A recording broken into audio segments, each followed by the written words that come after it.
사무엘상서 23장 11절에서 14절까지입니다. 지금 다윗은 사울에게 쫓기는 사람입니다. 이스라엘의 군대 장관도 아니고 더 이상 사울의 신하도 아닙니다. 그는 자기 목숨 부지하기도 지금 대단히 힘든 그런 시간을 지금 보내고 있습니다. 그런데 다윗이 소식을 들어요. 그게 뭐냐면은 압둘람 동굴, 다윗이 지금 있는 곳이에요. 거기에서 약 5km 떨어진 이 그일라라고 하는 성이 있는데 그 성을 블레셋 사람들이 침범해가지고 이제 농사를 다 지어서 추수를 해가지고 이제 거두려고 하는데 약탈을 합니다. 이 블레셋 사람들의 농사법은 참 편해요. 자기들이 씨를 안 뿌려요. 남들이 뿌려놓은 거 가서 빼앗아요. 다윗이 이 소식을 듣고서 생각을 해봅니다. 자기도 지금 쫓기는 몸이고 지금 코가 석자예요. 다윗은 전쟁에 나가서 져본 적이 없는 사람입니다. 대단히 용맹스러운 군인이에요. 블레셋을 이긴 적도 여러 번이 있었습니다. 하나님이 나와 함께 한다면 내가 블레셋을 물리칠 수 있을 텐데, 이런 생각을 가지게 돼요. 다윗에게 하나님이 그런 마음을 주신 거예요. 왕의 마음, 또 백성은 불쌍히 여기는 목자의 마음, 이런 마음을 주셨어요. 지금 자기 처지는 전혀 그렇지 않습니다. 지금 자기도 불안한 거예요. 다른 사람을 지금 배려할 그런 처지가 아닙니다. 그러나 그게 필요하다고 생각하니까 하나님 앞에 기도하게 됩니다. 그 문제를 가지고, 하나님, 제가 저 그일라에 가서 저 블레셋 사람들을 물리쳐야 됩니까? 아닙니까? 그렇게 기도하니까 놀랍게도 하나님께서 가서 물리쳐라, 그렇게 응답하셔요. 네가 가서 싸워서 물리쳐라. 지금 다윗이 나가서 싸우지 않는다고 한들 누가 다윗을 욕할 사람도 없습니다. 따지고 보면 기도할 필요도 없는 거예요. 그런데 다윗은 영적으로 대단히 건강한 사람이기 때문에 자기와 상관없다고 생각하지 않고 그 문제를 가지고 하나님 앞에 기도해요. 기도 안 한다고 누가 탓할 사람도 없습니다. 기도 안 하고 가만히 있으면 되는 거예요, 그냥. 그런데 하나님이 응답하신 거예요. 네가 가서 싸우라. 이제 하나님의 응답을 받고 자기와 함께하는 사람들에게 이 소식을 알리지 않습니까? 하나님이 그렇게 하라고 하신다고. 그러니까 다윗과 함께하는 사람들이 극구 반대합니다. 지금 싸워가지고 민심을 얻는 것보다 더 중요한 게 지금 우리 안전입니다. 우리가 사는 겁니다. 지금 다윗과 함께 죽기로 결심하고 따르는 사람들이 반대를 하는 거예요. 그러니까 다윗이 어떻게 할 수가 없어요. 그러니까 하나님 앞에 또 나가서 다윗이 기도합니다. 다윗이 예를 들어서 이렇게 기도했다고 가정을 해보세요. 하나님, 제가 하려고 했는데 아무래도 안 될 것 같습니다. 반대가 지금 심합니다. 접겠습니다. 그렇게 기도할 수 있잖아요. 근데 놀라워요. 다윗은 첫 번째 했던 기도와 똑같은 기도를 또 합니다. 하나님, 다시 한번 제게 말씀해 주세요. 제가 나가서 싸워야 됩니까? 말아야 됩니까? 그때 하나님이 또 말씀하시는 거예요. 나가서 싸워라. 현실이 힘들고 어렵다고 해서 다윗은 자기가 하는 기도를 바꾸지 않았어요. 지금 내 처지가 그렇다고 해서 기도조차도 하지 않고 나와 상관이 없다고 생각하고 접고 사는 다윗은 그런 선택을 하지 않았습니다. 내게 힘이 없지만, 내가 할 처지도 안 되지만 그게 꼭 필요하다면 하나님, 저는 어떻게 해야 될까요? 다윗은 그렇게 기도했어요. 우리는 나와 좀 상관이 없고 내가 할 형편도 안 된다면 기도도 안 해요, 그냥. 그리고 그냥 변명합니다. 그렇게 한다고 해서 누가 또 뭐라고 할 사람도 없어요. 그런데 다윗은 지금 자기도 상황이 매우 좋지 않아요. 형편도 지금 나빠요. 더군다나 지금 반대가 지금 아주 격렬합니다. 다윗은 한마디도 하나님 앞에 변명하지 않고 하나님의 뜻대로 하기를 원했습니다. 이 교회에서 그런 일들을 가끔 봐요. 우리도 어려운데 누구를 도와주느냐, 무슨 선교를 하느냐, 그런 거 해서 돌려주느냐. 별 희한한 사람들이 많아요, 교회에는. 우리도 어려운데, 우리도 힘든데. 그러면 교회에서 약한 사람들이, 맞아, 우리도 힘든데 목사님 왜 저러시냐. 그리고요, 믿음이 없는 사람들이 무리를 지어가지고 꼭 다윗을 따르는 사람들하고 똑같아요. 반대로라고요. 하지 말라고 소리를 지르고 그렇게 해요. 다윗은 그런 반대에 부딪혔을 때 이게 꼭 해야 될 일이라고 하면 그럼에도 불구하고 하나님이 하기를 원하신다면 우리가 해야 된다.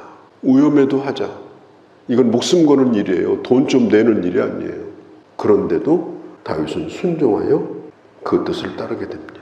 그러니까 워낙 다윗의 뜻이 확실하니까 지금 다윗을 따르기로 하는 사람들이 모였는데 600명이 모였어요. 또 한 가지 놀라운 건요.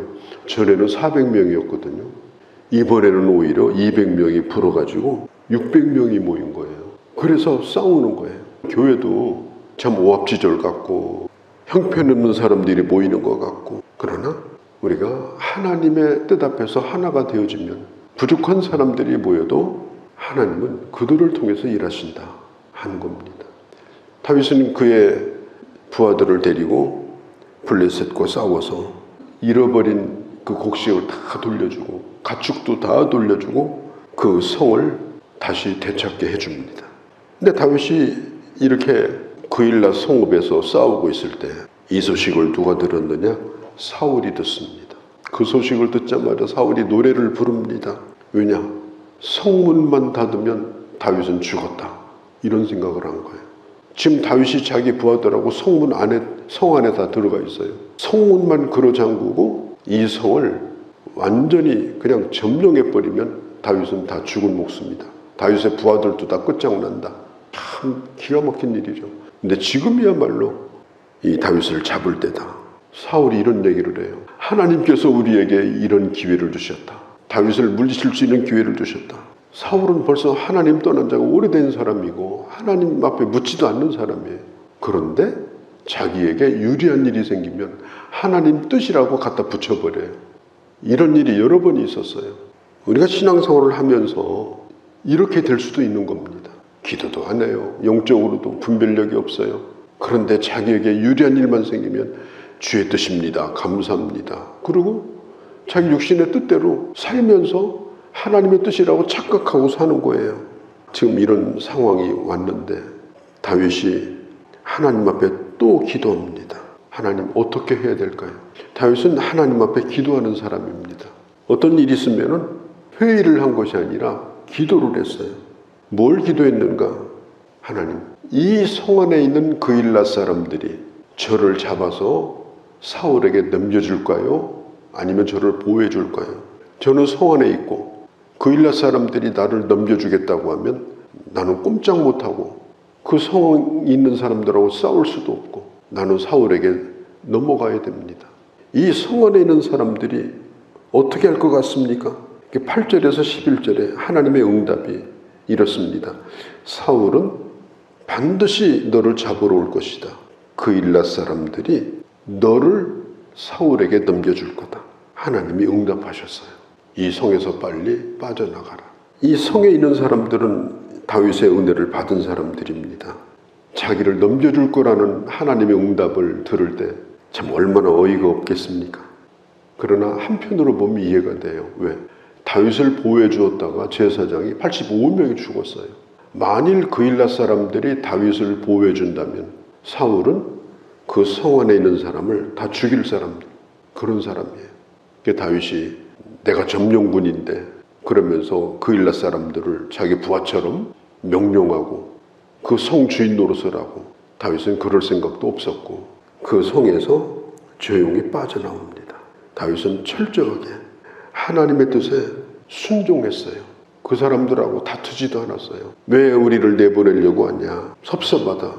자기 감정을 다 다스리고 아무 소리도 하지 않고 그 성에서 조용히 빠져나옵니다. 13절에 다윗과 그의 사람 600명가량이 일어나서 그일라를 떠나서 갈 수 있는 곳까지 또 도망을 칩니다. 도망칠 수 있는 데까지 다시 도망자의 생활을 또 다시 시작하게 되어집니다. 이 다윗은 중요한 일을 할 때 하나님 앞에 기도하고 또 기도하고, 기도한 것을 쉽게 무너뜨리지 않고 환경 때문에 포기하지 않고 하나님이 응답하시면 모든 걸 다 걸고 그 뜻대로 순종했던 그런 모습을 보게 되어집니다. 다윗은 기도의 사람이에요. 어떤 응답이 오든지 싸우기도 하고 또 하나님 응답하시면 그 곳에서 조용히 떠나기도 하고, 그는 몸둘 데가 없는 사람이에요. 어디 하나 숨을 데가 없는 사람이에요.